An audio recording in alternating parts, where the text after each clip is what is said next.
A gente está falando de crimes como o aprisionamento de pessoas e assassinatos, que depois são continuamente negados, assim como são negadas as informações sobre o paradeiro dessas pessoas desaparecidas. Os desaparecimentos forçados ocorrem por meio de prisões ilegais, sequestro, assassinato, ocultação de cadáver. Foram um método repressivo usado com frequência pelos regimes militares na América do Sul, na América Latina como um todo, inclusive aqui no Brasil. Pessoas eram ilegalmente detidas, levadas para centros clandestinos de tortura ou de extermínio.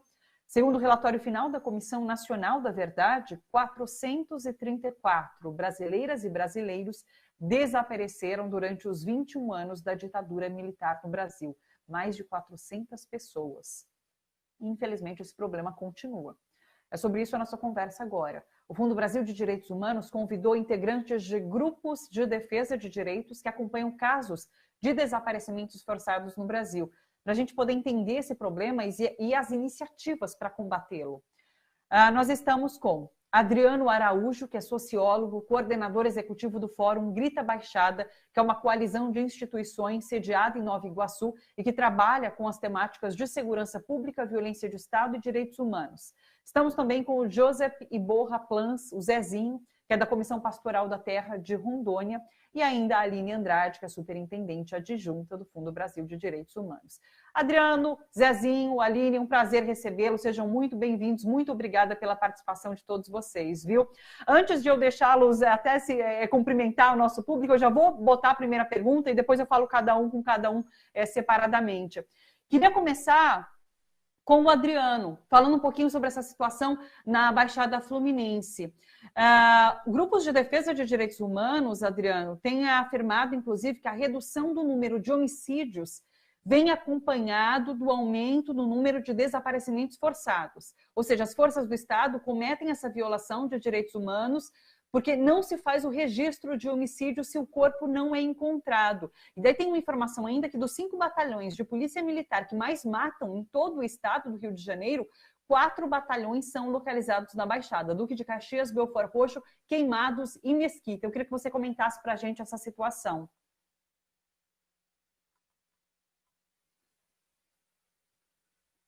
Prazer estar participando mais uma vez aqui do programa.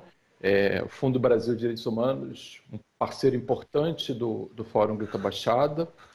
Bom, sobre a pergunta específica, a gente tem observado na Baixada Fluminense um histórico de extermínio da população jovem, masculina, negra, periférica, de baixa renda. Infelizmente, isso configura muito a história da Baixada Fluminense.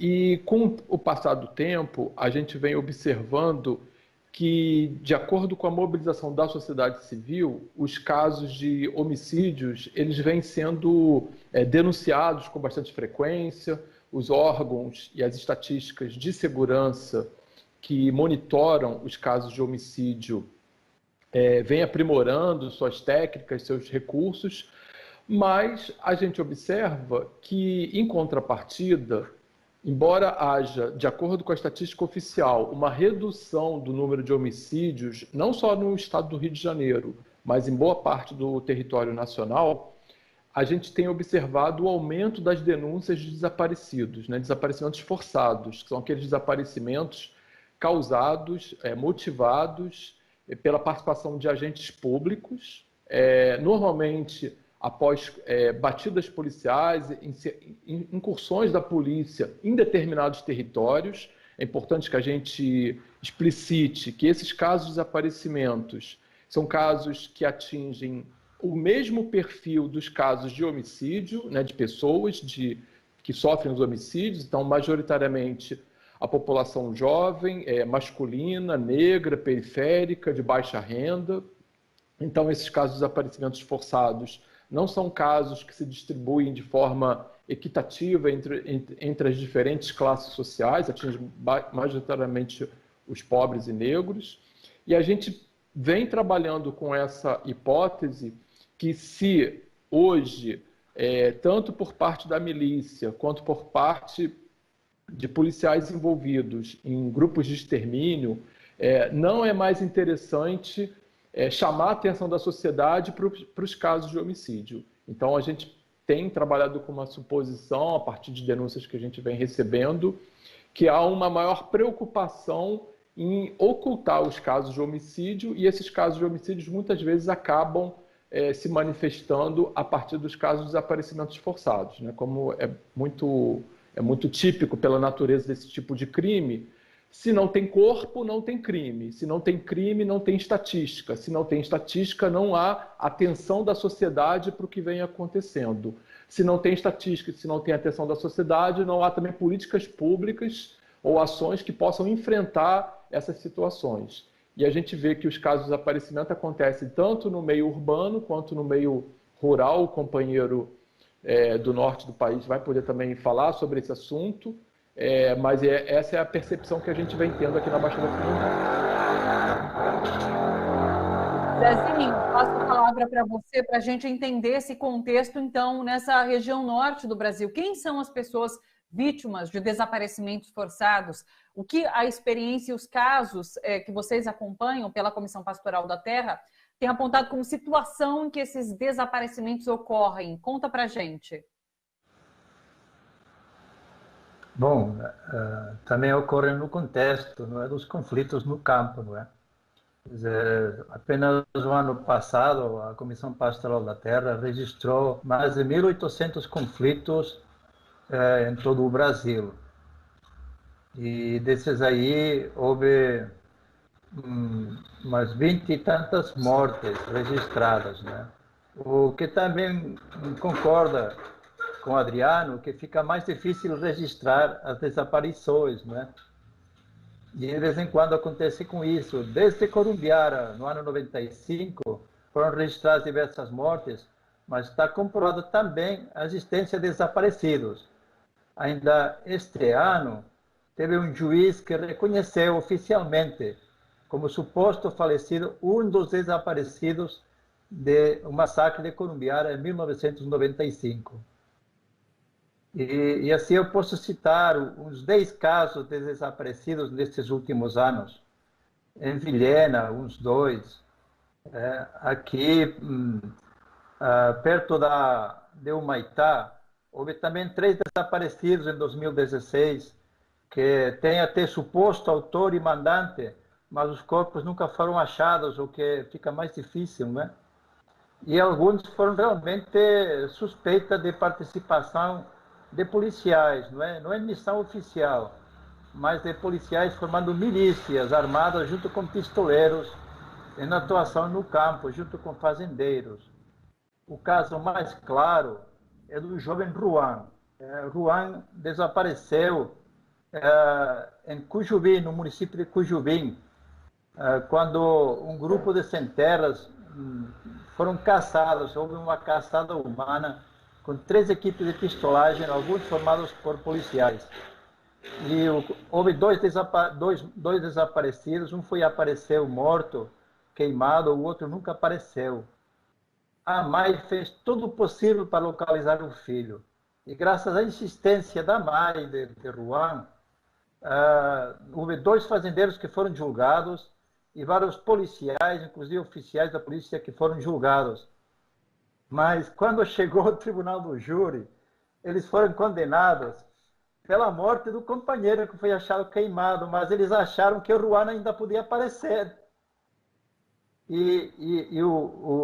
A condena foi anulada por causa disso, porque o juiz já reconhecia que Ruan estava realmente morto, não é? Por mais que o corpo não tivesse aparecido, não é? Então, acontece num contexto de impunidade, muito com sem-terra, mas ultimamente, os últimos casos no Amazonas, são com indígenas e com ribeirinhos, que está havendo agora um caso muito triste em Nova Olinda e Borba, de ribeirinhos daquela região do chamado Rio dos Abacaxis. A gente pode explicar mais isso aí. Eu queria só realmente que você falasse sobre esse caso, antes da gente voltar com o Adriano, para falar sobre a tipificação penal, como seria importante discutir tipificação penal, que eu acho que você traz isso na sua fala também. Mas conta pra gente, nesse mês de agosto, movimentos sociais estão denunciando, movimentos sociais da região do Rio Abacaxis, que fica no sul do estado do Amazonas, estão denunciando que policiais são responsáveis pelo desaparecimento de um jovem munduruku e um ribeirinho. Isso no município de... Não, além disso, no município de Catunama, perto da divisa com a Rondônia, tem 3 agricultores do Movimento Sem Terra desaparecidos desde 2017. Acho que isso você pontuou na sua fala. O mais recente, de fato, são esses 2 jovens da região do Abacaxis, é isso? Isso, no município de Nova Olinda e de Borba, porque o rio Abacaxis faz limite entre Borba e Nova Olinda do Norte, né? Lá houve uma morte de 2 policiais, 2 resultaram feridos. E daí se seguiu uma operação, uma mega operação da polícia militar do Amazonas, comandada pelo próprio comandante-geral, Ayrton Norte. E a partir daí começamos a receber relatos de torturas, de mortes. Houve muito veiculado que já tinha matado ao suposto autor da morte dos policiais, chamado apelidado Bacurau. Houve informações de 12 mortes, houve informações que nunca foram confirmadas. O que foi confirmado posteriormente foi uma morte apenas no próprio dia 5. Depois houve mais 3 mortes de uma mesma família, né? Que eram um casal e um filho adolescente, e que andavam com um barco. Esses corpos somente foram resgatados do rio 10 dias depois de que foram denunciados que tinham achado os corpos, não é? E nele havia também um jovem que se chamava, conhecido como Macaco, Admilson, não é? E nos mesmos dias, numa região bem distante, onde aconteceu o problema com a morte dos 2 policiais, houve um ataque a uma canoa com 2 indígenas, Munduruku, da aldeia do Laguinho. Um deles foi achado morto pouco depois, o irmão mais velho, e o irmão mais novo, Josibão, até o momento não tem sido achado o corpo dele. A canoa estava desaparecida também, foi achada, né? Em alguns casos, parece muito claro que houve ocultação de cadáver, porque foram achadas algumas pedras amarradas no corpo dos que foram achados dentro do rio, né? E era uma área onde a polícia não deixava entrar nem sair ninguém. Eles converteram um autêntico estado de sítio aquela área, né? Então, todas as suspeitas são acima da polícia, dos 2 desaparecidos. E, por outro lado, tem uma comunidade chamada Terra Preta, onde houve o confronto com o resultado das mortes, que está completamente vazia. E ninguém sabe o que aconteceu com os moradores de lá, que eram mais de 50. Ou estavam escondidos no mato, ou fugiram para a cidade. Ninguém sabe onde estão os moradores da cidade de Terra Preta. Lá também há informações de que a polícia fez busca por corpos na área. Porque no primeiro confronto houve informações de que tinha havido 4 ou 5 mortos. No mesmo dia que morreram os 2 policiais e 2 resultaram feridas. Estes 4 ou 5 mortos nunca foram confirmados.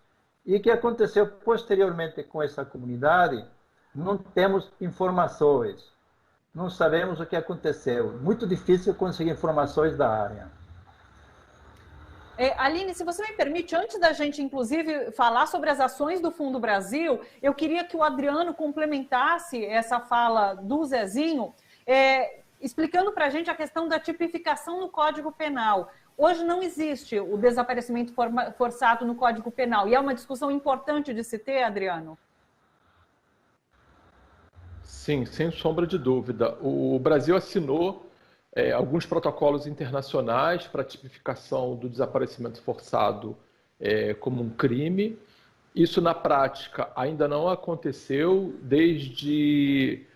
já tem cerca de 10 anos, mais ou menos, em que vem sendo elaborados alguns projetos de lei que possam incluir dentro do Código Penal o crime de desaparecimento forçado, mas, por hora, nós não temos ainda essa tipificação. Essa tipificação é extremamente importante. Primeiro, para que, de fato, se caracterize o crime de desaparecimento forçado como um crime hediondo, como um crime praticado por agentes públicos, com envolvimento, enfim, de diferentes agentes públicos ou usando a estrutura do Estado. O caso do pedreiro Amarildo, que foi levado para a unidade da Polícia Pacificadora no Rio de Janeiro, torturado e até hoje desaparecido, com envolvimento de tenentes e de soldados, mostra, infelizmente, como é que se configura esse crime, né, desaparecimento forçado. Mas o caso do Amarildo é um caso que ocupou boa parte da imprensa nacional e internacional, mas essa não é a regra da maior parte desses crimes. Como o Zezinho muito bem disse, e aqui na Baixada Fluminense não é diferente, ao assassinar indígenas no norte ou jovens das periferias, muitas vezes as únicas que de fato denunciam esses casos, muitas vezes, antes inclusive das próprias organizações de direitos humanos, são as mães desses meninos, são os familiares desses meninos. Então, o protagonismo das mulheres ao denunciar de forma muito corajosa esses crimes, mas mostra como é importante que isso entre no Código Penal, seja tipificado, não numa perspectiva simplesmente do punitivismo, mas para que a gente possa responsabilizar o Estado. Afinal, esse é um crime que é praticado em várias outras partes do mundo e usando toda a estrutura do Estado para implementar o terror, para implementar o controle do território. Aqui no Rio de Janeiro, a gente chama muito essas operações que o Zezinho citou de operações de vingança, quando muitas vezes um policial é morto num confronto, um conjunto enorme de policiais invade um determinado território e muitas vezes mata 3, 4, 5 vezes mais do que aquele policial que foi morto, e isso realmente é inadmissível. Então o Fórum Grita Baixada, junto de outras organizações, vem lutando, vem denunciando, vem chamando atenção em audiências públicas para que haja essa tipificação e para que sejam produzidos dados sobre essa realidade. Porque, pela sua própria natureza, é uma realidade que fica oculta, que fica escamoteada e que, se a gente não tiver a visibilidade necessária para esse crime, muito pouco a gente vai conseguir avançar para que ele seja enfrentado. Claro, importantíssimo essa pontuação, importantíssima essa pontuação que vocês trazem aqui para a gente.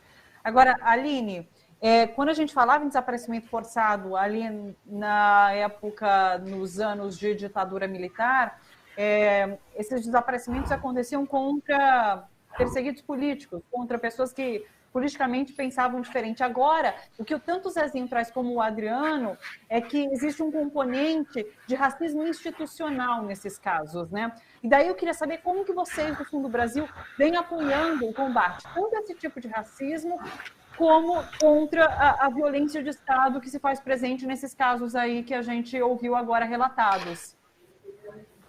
Bom, eu queria começar cumprimentando você, Thalita, o Adriano e o Zezinho. O Fórum Grita Baixada e a Comissão Pastoral da Terra são organizações que vêm ao longo dos anos lutando firmemente, né, contra o desaparecimento forçado, pelo direito à terra, né, pelo direito ao território, pelo direito à vida, né, tanto na cidade quanto no campo. Então, realmente, é uma alegria estar ao lado dessas pessoas que têm colocado suas vidas aí à disposição da defesa de direitos, né.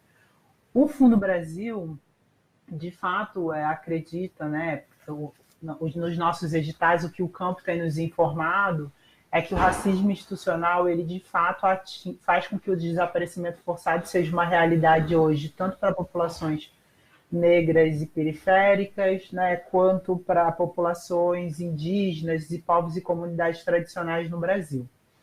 Né? O Fórum Grita Baixada hoje é uma das principais organizações no país que pensa o problema dos desaparecimentos forçados, e propõe a necessária leitura que liga essa violação ao racismo institucional contra as populações negras e periféricas. O Fundo Brasil já apoiou 2 vezes o grupo, né, o que de verdade é uma honra para nós, sabendo da seriedade e da consistência do trabalho do Fórum Grita Baixada. Né?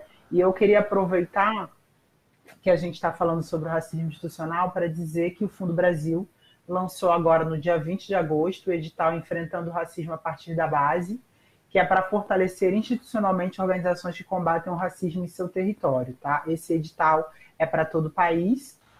As inscrições vão ficar abertas até dia 21 de setembro, às 18 horas. A gente pede para que ninguém deixe para o último dia, para que nenhuma fatalidade, problemas técnicos impeça que a sua organização envie o documento para o nosso edital. E esse é um edital diferente do Fundo Brasil, porque a gente quer apoiar as organizações continuarem a fazer o nosso trabalho, a fazer o seu trabalho.